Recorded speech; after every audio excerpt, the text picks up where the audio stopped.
provide insight on the recently concluded search for Bob's successor, Baylor University President Linda Livingstone will provide remarks. Linda is a member of the three-person Big 12 Board of Directors Executive Committee, which along with Texas Tech President Lawrence Skuvenik and University of Kansas Chancellor Doug Gerard oversaw the commissioner search process. Linda? Thank you, Bob. It's a pleasure to be with you today, and I am pleased to be able to represent the Big 12 Board of Directors in the introduction of our new commissioner. Chair of the board, Lawrence Skuvenik, President of Texas Tech, wished he could be with you today. He had a previous commitment in Washington, D.C., so as Vice Chair of the board, I have the privilege of being with you today, and will attempt to answer some of your questions today and provide some context for the hiring of our new commissioner. First, I want to extend my deep appreciation to Commissioner Bowlesby for his leadership of the conference over the last decade. And if you look back to where we were nearly 365 days ago to where we are today, I think Bob deserves tremendous credit in the work he did with the athletic directors, with the board of directors, to bring in BYU, Central Florida, Cincinnati, and Houston in such a timely manner, and to prepare us for where we are today. Really a very different place than we were a year ago, a position of strength, and we're deeply grateful to Bob, not just for his work over the last year, but certainly over the entire decade that he's led the Big 12 Conference. Well, this is an exciting time in the Big 12. Obviously, we're excited about the start of football season, the start of a new school year coming up soon, and about the future of the Big 12 Conference. And so it's my distinct honor today to be able to introduce, first time publicly, our new commissioner, Brett Yormark. I'm certain that Brett is just deeply appreciative of the way he was welcomed into the Big 12 Conference with, once again, conference realignment at the top of the list of things to deal with. I talked to him on the phone a couple of days after he was named, which was a couple of days after that happened with USC and UCLA, and I said, well, welcome to college athletics, and you thought working for Jay-Z was really exciting. So, and as a reminder, his first day on the job is not officially until August 1st, but I know he's already spent countless hours and probably all of his cell phone minutes working on behalf of the Big 12 in partnership with Commissioner Bowlesby, our athletic directors, and our presidents as he works to help us navigate the uncertain and the continually changing environment we face in college athletics today. Well, you've read a lot about Brett and his background. As you know, he's been a leader at the intersection of sports and entertainment, working with global brands in NASCAR, the Brooklyn Nets, the NBA, and top music performers. He's brokered some of the largest sports sponsorships ever through his work in NASCAR and the NBA, while also making the Barclays Center the new home of college basketball in New York City. The challenges that we face in intercollegiate athletics are going to require hard work, innovative, creative thinking, and strategic partnerships. And all of those qualities really represent the career that Brett Yormark has had and the way he has led other organizations that he's been a part of. So we are looking forward to his leadership of the Big 12 and what's in store for us in the years ahead. So please join me in welcoming our new Big 12 Commissioner, Brett Yormark. Thank you, Linda. Now it's a pleasure to introduce incoming Big 12 Commissioner Brett Yormark for his remarks. Brett? Thank you, Bob. I am so humbled to be here today and thrilled to join the Big 12 family. I'm in a transition period right now, and starting August 1, I will be working full-time out of the conference office. With the events of the last couple of weeks, conference composition is once again at the forefront of college athletics. As such, I have been very involved with the stakeholders both inside and outside the Big 12 regarding our path forward and opportunities to grow both the Big 12 brand and business. However, before I get into my vision for the Big 12, I would like to first recognize and thank my amazing family, all of which are here today. My wife, Elena, my daughter, Madison, and my son, Drake, for their incredible love and support. Thank you to Linda, Board Chairman Lawrence Skuvenik, and the entire Big 12 Board of Directors for having the confidence in me to be selected the conference's 5th commissioner. And a special thank you to the incredible Big 12 ADs who have welcomed me with open arms. To the SWAs, FARs, administrators, coaches, and student athletes of the Big 12, I look forward to working on your behalf and being a great resource for you. And lastly, to Big 12 Commissioner Bob Bowlesby, thank you for all you have done for this conference over the last 10 years and for everything you have done for intercollegiate athletics during the course of your great career. You have left a lasting legacy and set a very high bar for me to follow. You will be an incredible resource for me, and I look forward to a long relationship with you. Thank you again, Bob. You can give Bob a big hand, please. As all of you get to know me, you will learn that I am about family, integrity, loyalty, and dependability. My career path has often found me in the underdog position, although it has inspired me to do the unexpected. With a background in the NBA, NASCAR, and most recently in the entertainment business, you might ask, why college athletics now? Early in my career, I put together a progression ladder. It started with working for the New Jersey Nets, and it ended with a vision to be in college athletics. My passion for the collegiate space was fueled even more so with my many years at Barclays Center, where in a very short period of time, we became a college basketball destination. What excites me most about joining the Big 12 is the transformative moment in front of all of us today. We have an opportunity to grow and build the Big 12 brand and business, be aspirational, define our point of difference, all while never losing our commitment to always compete and develop our student athletes at the highest levels. Moments like these do not happen often, and we must seize them and make the most of them. It will require incredible work and collaboration. One thing is for sure, there is no doubt the Big 12 is open for business. We will leave no stone unturned to drive value for the conference. Just as I pledged to the board, we will be bold and humble, aggressive and thoughtful, and innovative and creative, all in an effort to position the conference in a way that not only grows the Big 12 brand and business, but makes us a bit more contemporary. Although there will be challenges ahead, Bob has left me an incredible foundation to build upon. During August and September, I will conduct a listening tour and visit all 14 campuses. I will meet with stakeholders to gain a historical point of view and to ask, what does success look like? Following my first 60 to 90 days, I will report back to the board with my observations and how I see our path forward. I will work very closely with our member institutions to ensure we are prepared to seize opportunities that benefit our league.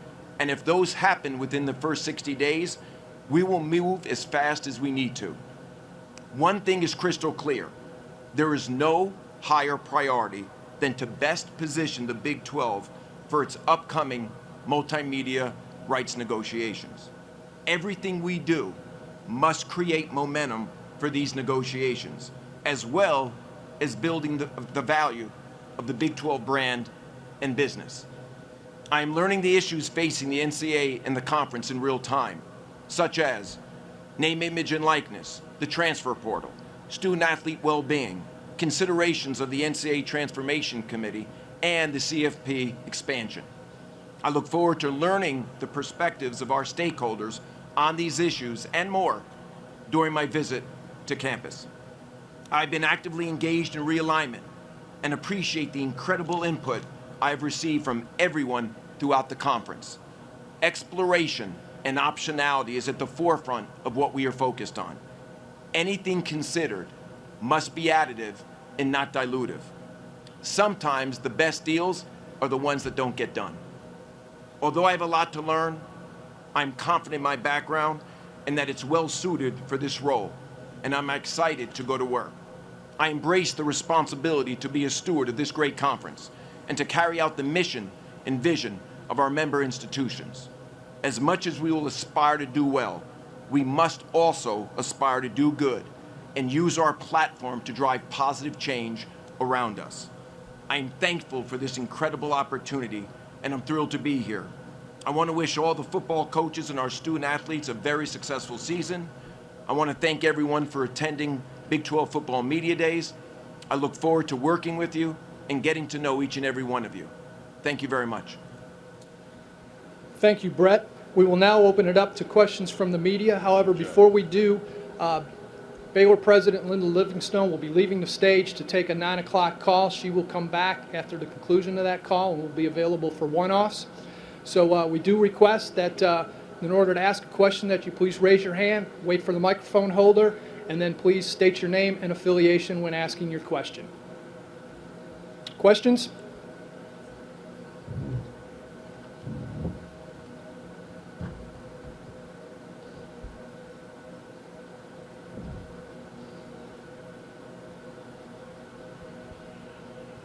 Mr. Yormark, Randy Peterson, Des Moines Register. Is the Big 12 actively engaged with the 4 Pac-12 conference schools that's being reported fairly widely? First of all, nice to meet you. Nice to meet you as well. As I said in my opening comments, we're exploring all options, and we're open for business. And optionality is good, and we're vetting through all of them. I think it's fair to say I've received a lot of phone calls, a lot of interest. People understand the direction of the Big 12, and we're exploring those levels of interest. Nothing is imminent, but we're working hard to make sure that we position the Big 12 in the best possible way on a go-forward basis. Okay, in the middle over here, Brett, or Kurt, stand up, please, so they can get the microphone to you.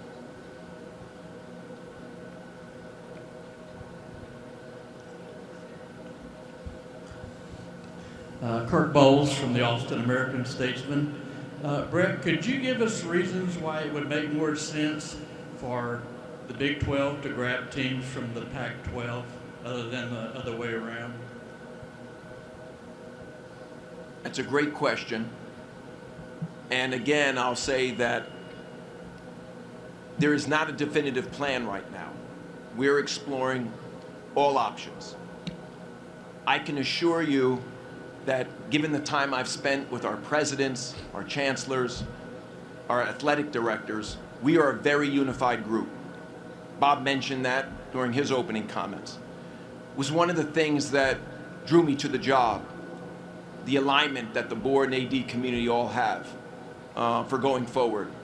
So as we vet out the possibilities, everything will be additive, nothing will be dilutive, and I feel very confident that our conference is in the best position it's ever been in before.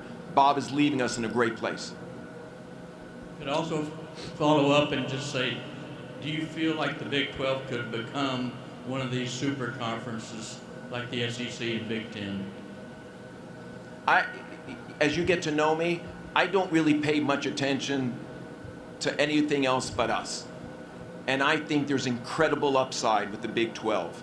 It's one of the reasons, again, I'm here today.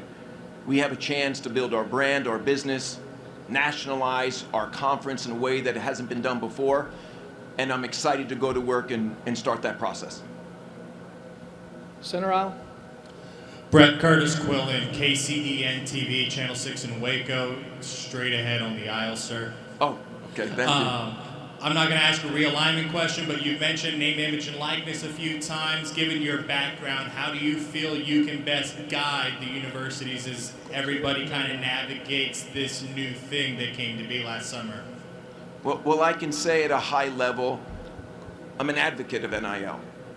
I've gotten my feet wet to some degree at Rock Nation, where we have been engaged with NIL.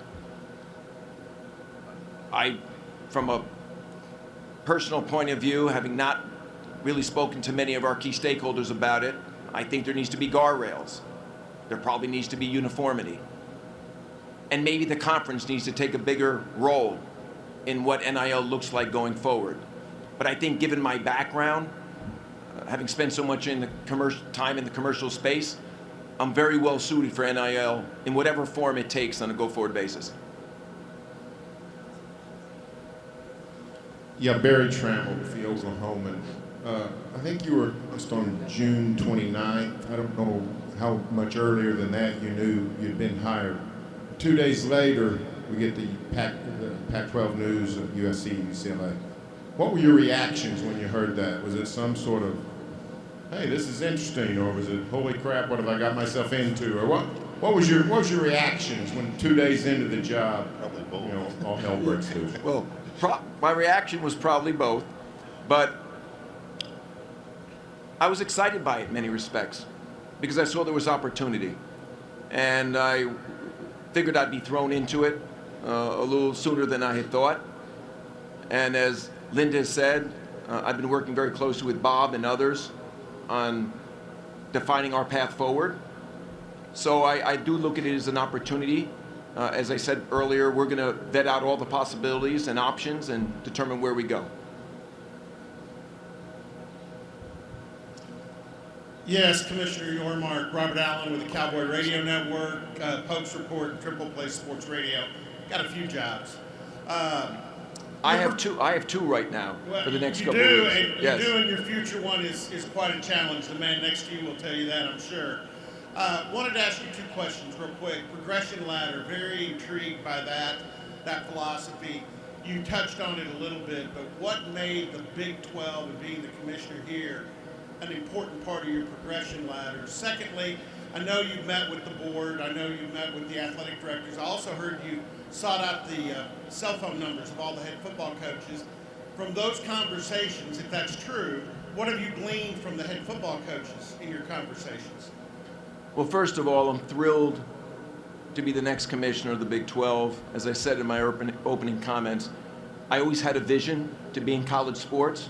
Candidly, I thought it might have been an AD. I wasn't sure, but I was enamored with the space. It was fueled during my time at Barclays Center. So when this opportunity presented itself, I said, let's give it a great shot. And thankfully, it all worked out.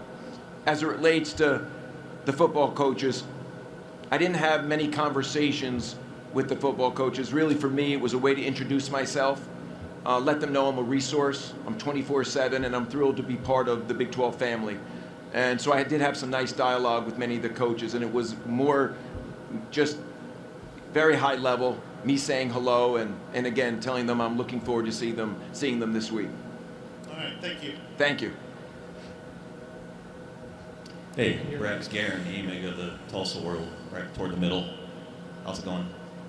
Hey, there you are. Welcome to the conference. Thank you. How do you look at the situation with Oklahoma and Texas? Is it a distraction for you with everything that you've got to tackle right out of the gate? Have you had a chance to build any relationships in Austin or Norman? Something that I know you're going to want to see is important as they move forward as well. Well, first of all, the folks from Texas, both the president and AD, as well as at Oklahoma, they've been very gracious to me. They were part of the process in me getting hired, so I appreciate the support that I received.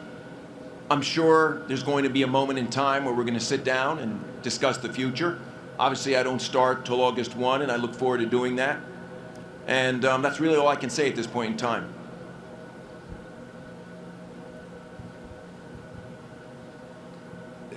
Anwar Richardson from OrangeBloods.com. Congratulations on the job. Thank you. As a follow-up to the Texas OU question, is it your goal for Texas and OU to remain in this conference throughout the remainder of that contract?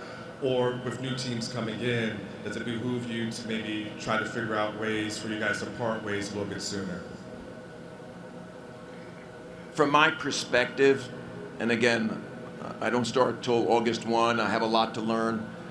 But in any situation like this, I always look for a win-win scenario. That being said, it's important that whatever happens is in the best interest of this conference. But I look forward at the right time to have those conversations. But thank you for your question.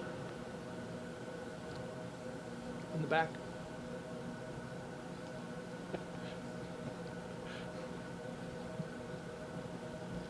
Go on the aisle here, right there. Shahan J. Raja, CBS Sports. Brett, welcome to the conference. Thank you. You know, obviously you have a long experience working in the Northeast, working in New York, working in Brooklyn.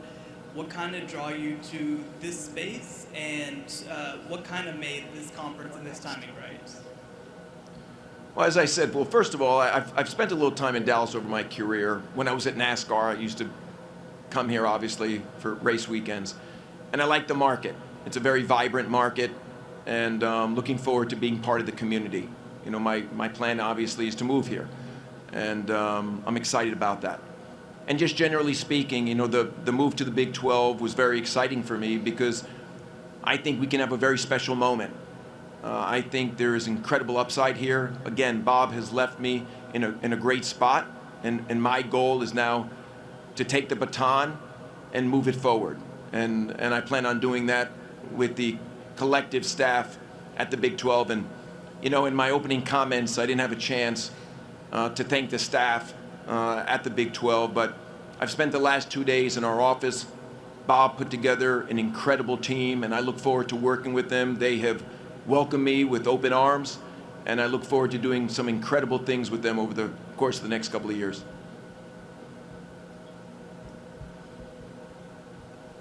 Jamie Plunkett with Frogs Today. Brett, in your opening statement, you mentioned creating a strong brand. From your experience, what are some steps that go into creating a strong brand? And then on the other side of that, what are some signals that a brand is strong?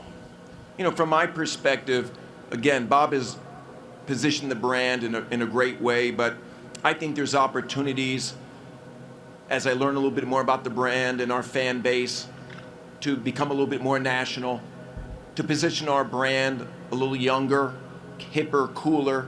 How do we connect to youth culture, diversify some of the things we're doing? And I think we have a great opportunity to do that. You know, I've been in the brand building business and the business building business in my days at NASCAR, where we took it, a sport from predominantly the South and where the roots were, we made it a national phenomenon. Obviously, in Brooklyn, we moved the team from the Nets, which was a bit of a depressed brand and franchise, and made it into a global brand. And my goal is to do something very similar here. And I'm excited about it, and I'm excited to go to work. Hey, Brett. Bob Ballou, CBS Austin. Just kind of building on that, you mentioned the words more contemporary conference in your opening statements as well. What does that look like to you? Can you detail a little bit about more contemporary, younger, hipper? What does that mean to you? Well, for me, again, I think there's opportunities to use social media maybe a little bit more different, engage with our fans. I want to use content, you know, to help us with our storytelling. I think that's truly important. And I think when future student athletes of this conference are thinking about where do they want to go next, you know, as they're making those decisions, what schools to go to, I want our brand to be aspirational. I want them to say, I want to go to the Big 12 for all the right reasons. And collectively with the group at the conference office, our goal is to do just that. So I'm very excited about it. I think there's a real opportunity. Mr. Yormark, Jackson Schneider, KSL Radio, Salina, Kansas.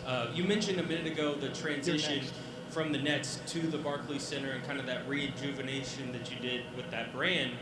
How do you see the similarities here and maybe some bullet points on how you plan to do that with this conference? Well, there are similarities in how you build a brand, generally speaking. But I need to spend a little bit more time with the staff, get a better understanding of some of the data points. I know the conference has done a bit of a brand study, which I need to dive into. They've outsourced that exercise. But I think, again, very similar to what I've done in my past, there's an opportunity to nationalize this brand, to be more aspirational, to appeal to youth culture, to get younger and hipper. And those are the things I'll be working on. Mr. Yormark, just a piece of nuts and bolts here. What's football scheduling going to look like for next season? I can't answer that just yet. I've got to, when I start on August 1st, meet with the team and better understand that. It's a great question, and in a couple of weeks, I'll be able to answer that more appropriately.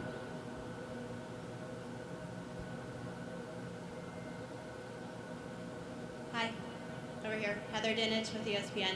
2 questions. The first is, what are your early thoughts on expanding the playoff from 4 to 12 teams? And the second question is, I understand that you know Pac-12 Commissioner George Kliavkoff from the same media circles. What's your relationship like with him now that you are exploring expansion from his conference? Good questions. Nice to meet you. As far as the first one on CFP, I plan on spending a lot of time with Bob. Obviously, he was intimately involved in expansion conversations and modeling. I do get D1 ticker now, so I'm keeping myself abreast of who's saying what in that space. But I look forward to spending time also with Bill Hancock. He's one of the first meetings I'll be taking here in Dallas when I start on August 1. And I look forward to having meaningful conversations with my fellow Power 5 commissioners on that subject. As it relates to George and I have known each other for quite some time, but I know many of the other Power 5 commissioners. I've been engaged with them daily on conversations. George is a great guy. He's doing a good job at the Pac-12, and no different than the other commissioners. We're vetting out all possibilities and options. But I'm glad to be part of the group. You know, there's a great group of guys there.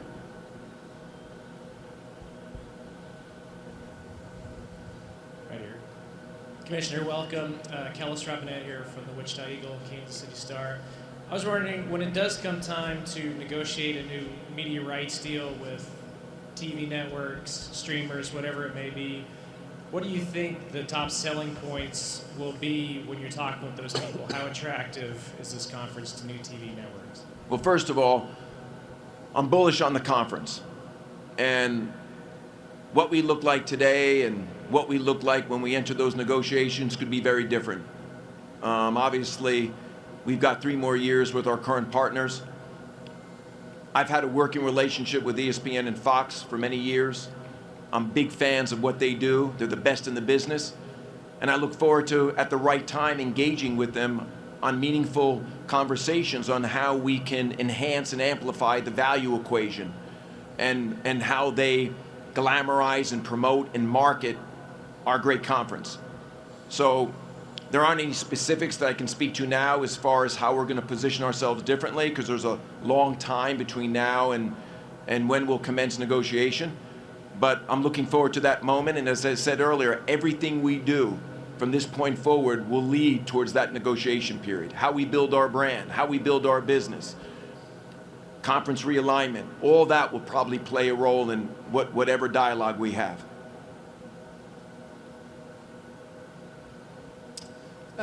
Bryce Cherry, Waco Tribune and Herald.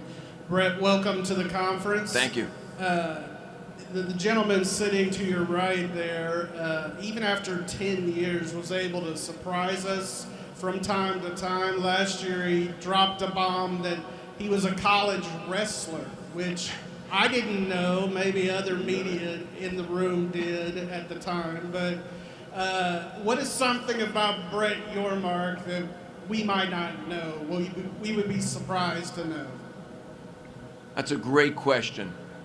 I mean, listen, I used to be a drummer, believe it or not. You know, I love music, and obviously I spent some time at Rock Nation, and I haven't even, kind of discussed that with my kids that often over the years, but I was a drummer, and my twin brother was a drummer also, and we played in a band, and I'm dating myself, but not many people know that, and maybe that's where I developed my fondness for music, generally speaking, but I'd say that's probably something that's unexpected when people hear about it. All right, and with that, that will conclude the question and answer portion. Thank you very much. Look forward to interfacing with everybody over the next 2 days. And again, thank you very much for being here.